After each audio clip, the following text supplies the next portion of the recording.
Hey everybody, it's Chugga Conroy. Welcome back to more Super Mario Galaxy 2, or Super Luigi Galaxy 2, as many of you have suggested I call it with what we've been doing. Last time, we completed World 3's Green Stars and got started taking a bite out of World 4. Though I haven't gone to Supermassive yet. I swear I have a good reason for it. You'll see in time.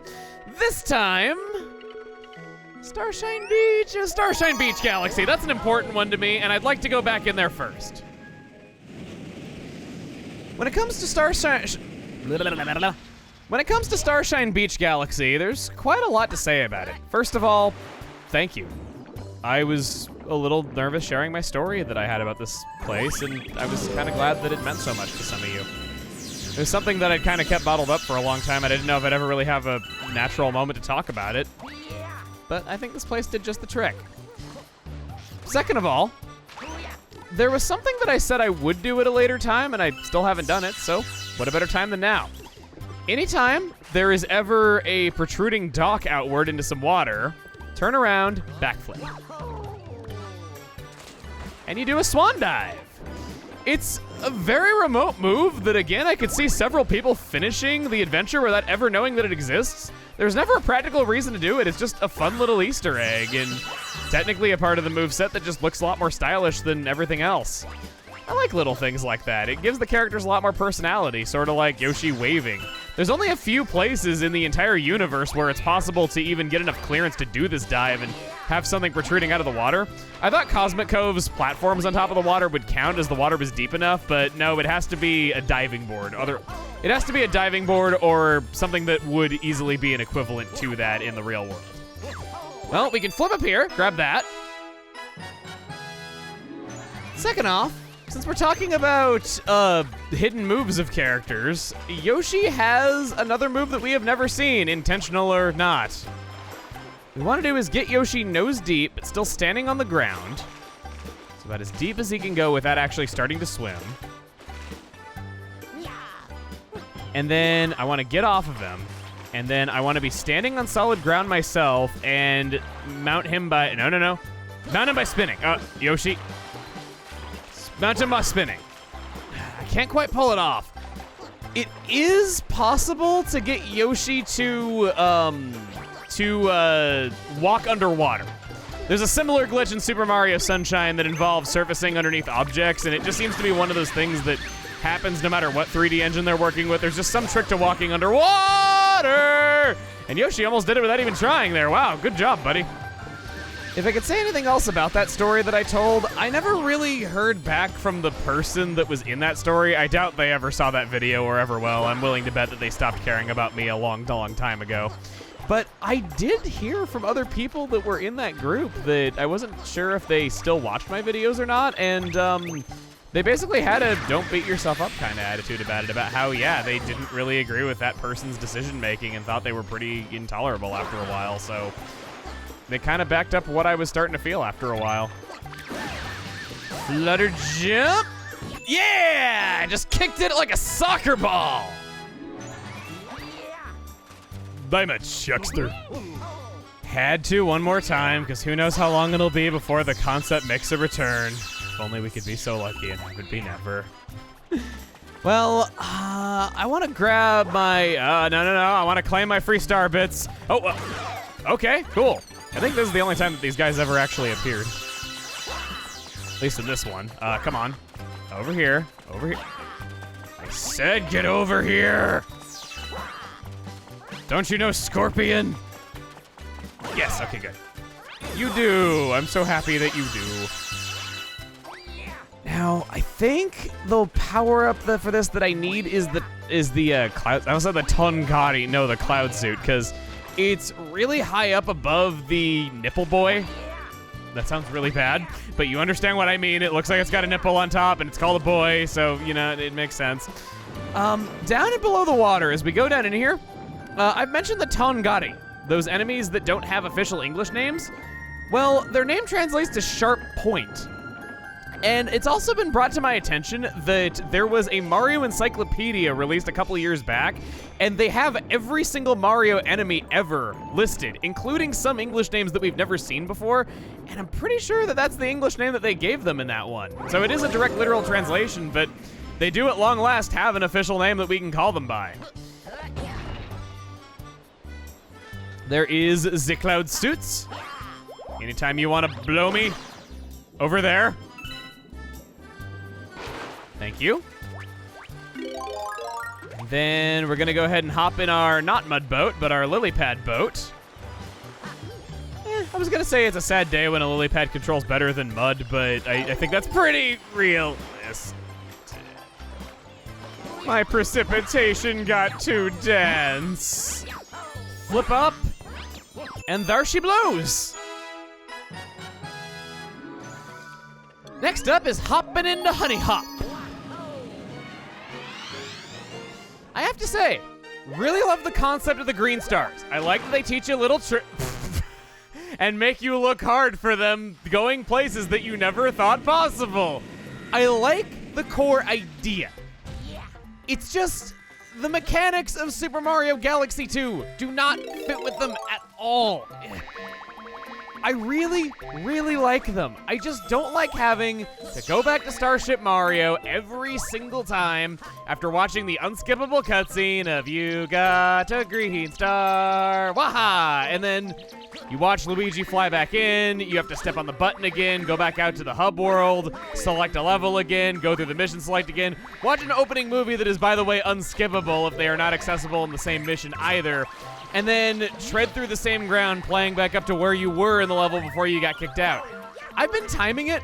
I spend more time doing those things than I do actually collecting green stars.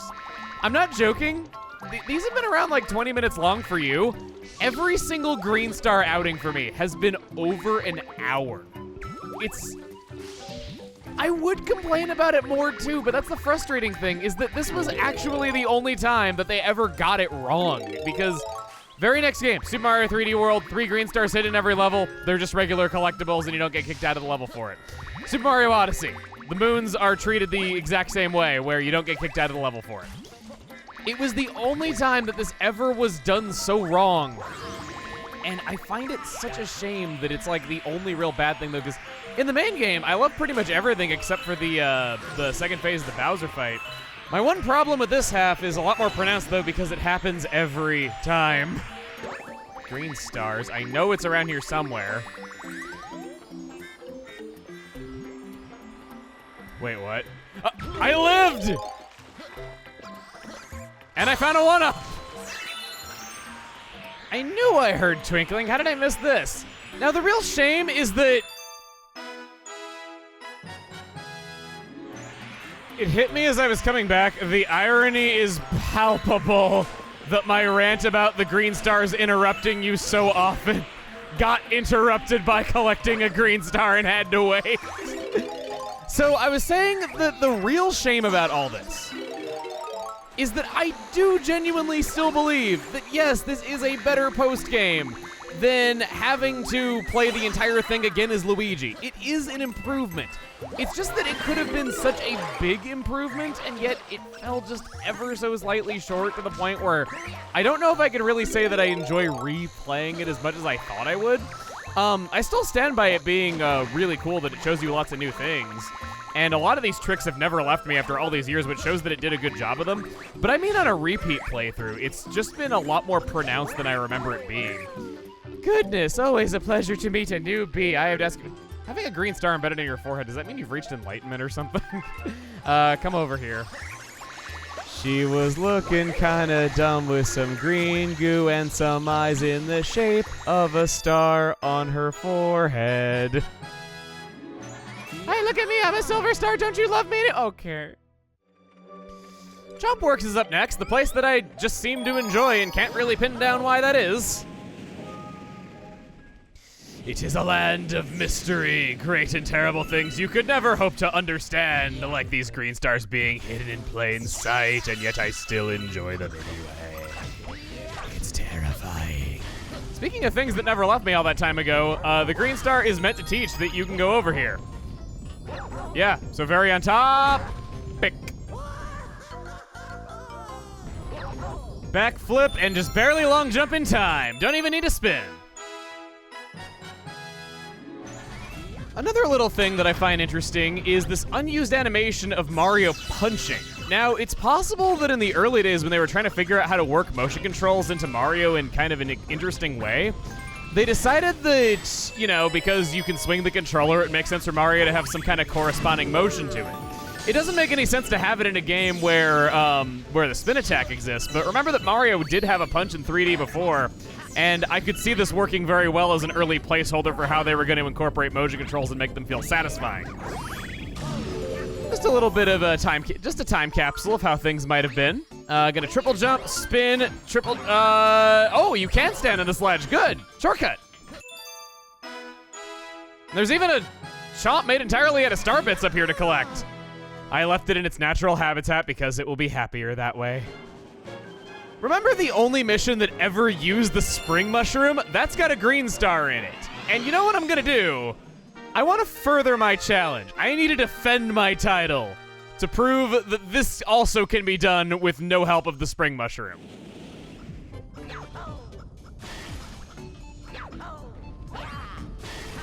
So first of all, that's how you do the first planet without the spring mushroom, because I didn't show that last time. Damped.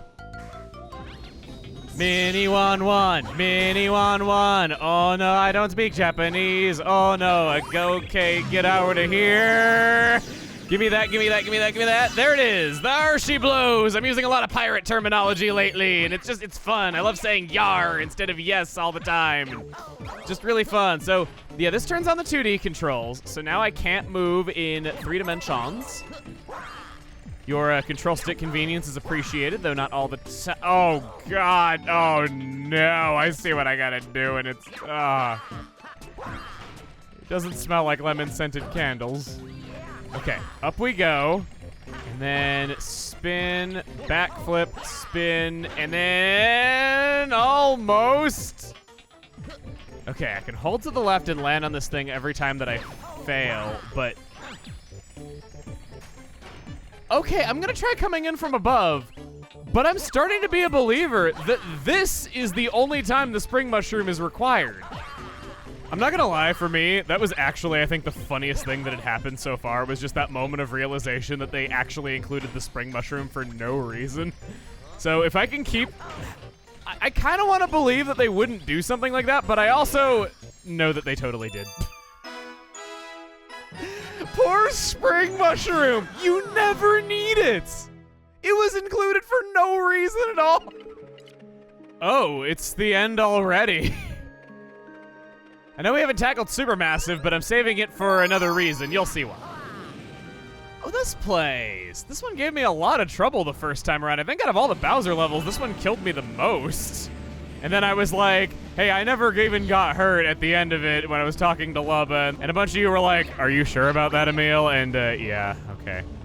I meant against the boss fight because he was saying that that Bowser monster was, you know, being really rough. And I was like, no, he wasn't. I didn't get hit. And then, well, okay. So he might not be good at fighting, but I have to give credit where credit is due. He did design a pretty deadly fortress. His talents just lay elsewhere, kind of like how Jesse and James from Team Rocket are amazing at everything they try except being thieves.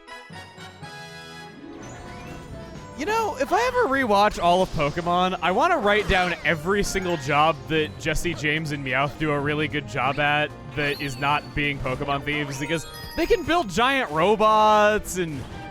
Let's see, they've been chefs, they've been like TV reporters. They even kind of helped save the world toward the end of X and Y without really going into too much detail, which I highly recommend you check out that part of the show because, wow, it's really, really good. I think best the show has ever been. Don't want to break this question mark block. I'll use you as a platform, like you were meant to in the wild, before us plumbers came around and ruined the natural selection.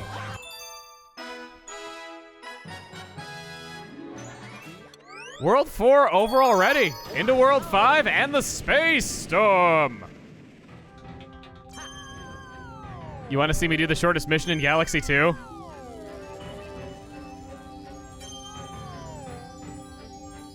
You want to see me do it again? I kid, but that took me more tries than I would care to admit. But I will admit and show you. You want to see me do the shortest mission in Galaxy 2?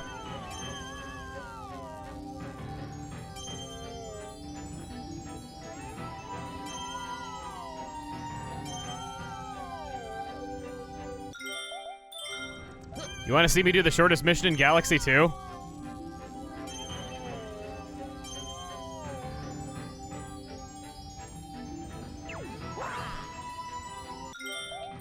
You want to see me do the shortest mission in Galaxy 2?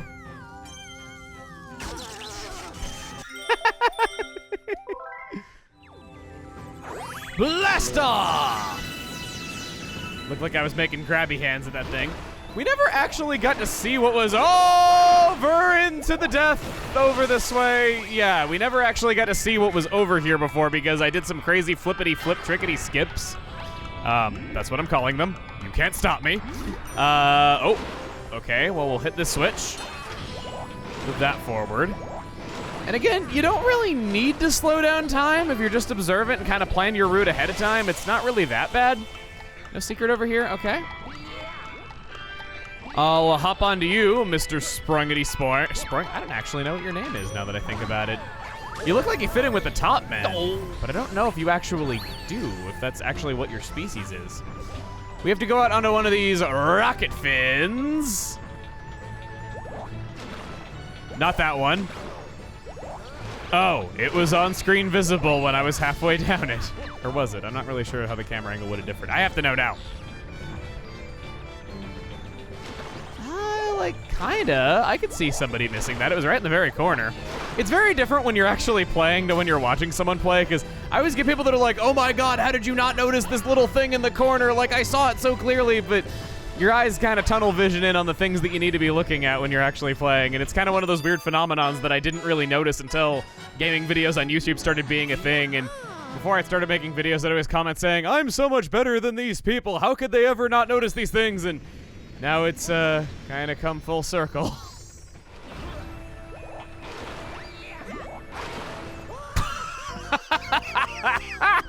Well, that was over quickly. This green star is dirty. This is one I could never forget. I remember spending an absurd amount of time on this one. So you go all around. I want to get like a good aerial view of this just to kind of show you how you're supposed to discover this. Oh!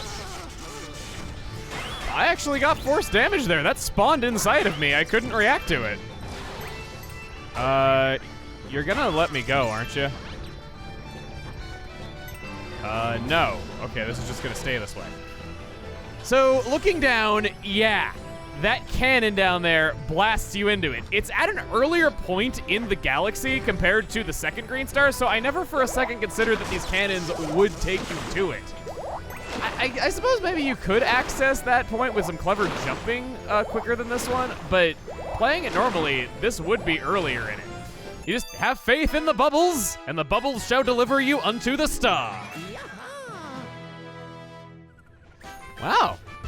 So this was a pretty adventurous day. That's 192 stars.